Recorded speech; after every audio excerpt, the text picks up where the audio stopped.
vai, Tata, puxa o peixe. Puxa, Tata, puxa. Puxa, não deixa ele levar a vara. Segura, isso, puxa o peixe. Puxa o peixe, tá aqui o peixe. Gabriel pegou, tá aqui. Puxa devagar, aí, Tata, saiu da lado. Isso, puxa. Puxa o peixe. Olha o Tata, moleque! Eita, Gabriel, tu é fera, meu filho!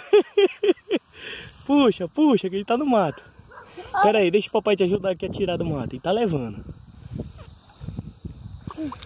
Toma. Olha, tá levando. Vai, segura, filho.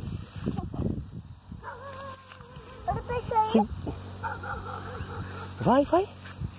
Pera aí, deixa o papai te ajudar. Tá aqui o peixe. Pera aí.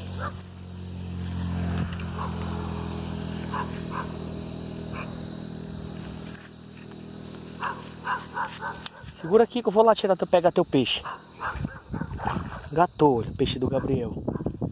Enrolou todo aqui no mato. Bora ver, Gabriel, se a gente consegue tirar ele. Segura que o papai vai descer lá. Pera aí, não puxa.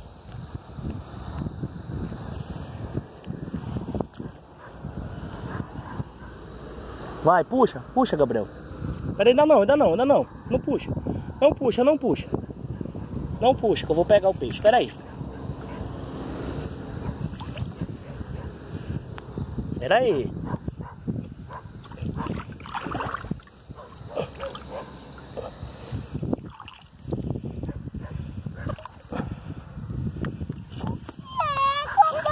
Puxa lá pra terra. Puxa.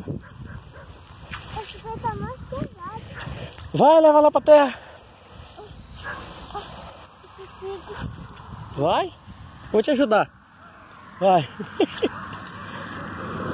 Olha, Gó, peguei 3 peixes. Olha. Tá aqui.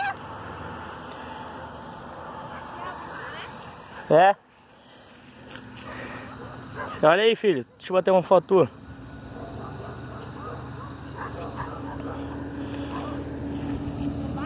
Dele, né, que pulou, deu um caldo dele. Filma aí. Olha, diferentinho mesmo. Escuro, né? Uhum. Bate aí.